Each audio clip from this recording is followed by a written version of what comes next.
Wrestling video games have been around since the early 80s. From the arcades to the home consoles, game developers have been trying to simulate the atmosphere of professional wrestling in video game form. Some were a big hit, others were a massive disappointment. However, in the 5th generation of consoles, one game would start a franchise that still endures to this day.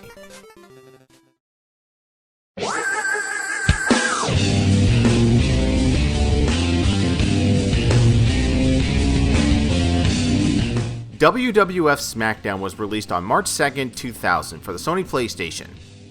It marked the first WWF game to be published by THQ after acquiring the license from Acclaim.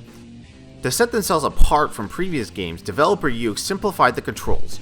While the Acclaim games have you putting in button combinations just to pull off a standard suplex, WWF Smackdown had a simple control scheme that had various moves mapped to the circle button and a directional press.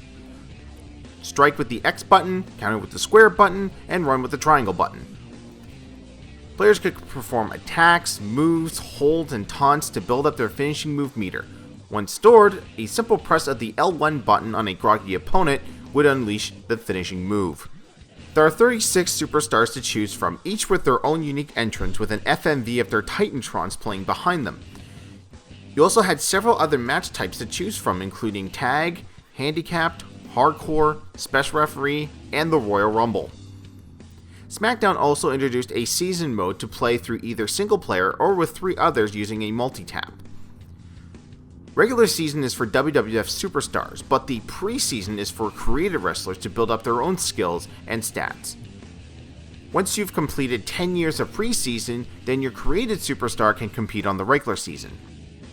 WWF Smackdown was well received by critics for its arcade feel and simplistic controls, and lucky for fans begging for more, THQ would not make them wait long for a follow-up.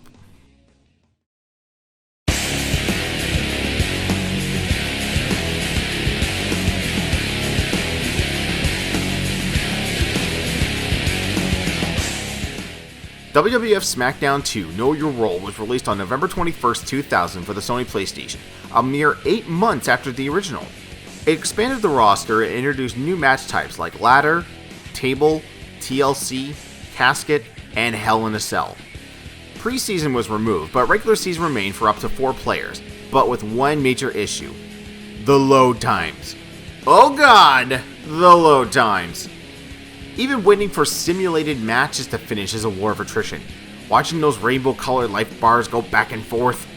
Although when switching from matches to cutscenes you get these nice title cards to look at, it's a shame you can't control which one you see, because I guarantee you that Trish Stratus would always be there for mine. The Creator Wrestler option has also been given a major overhaul, which allows you for more customization of individual features. Swapping out different pieces will help you create as close as possible to the superstars that are not in the game.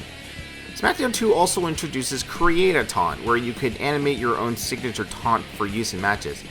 Not really my cup of tea, but for those who want to experiment with it, it is a very deep option.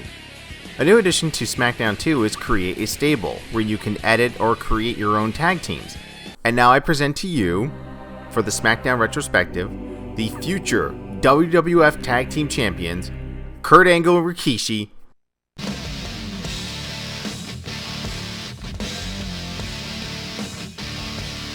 So, in arenas across the world, Kurt Angle will cart Rikishi on this forklift. All day, every day. Despite the long load times, Smackdown 2 was a step in the right direction and a fantastic entry into the series.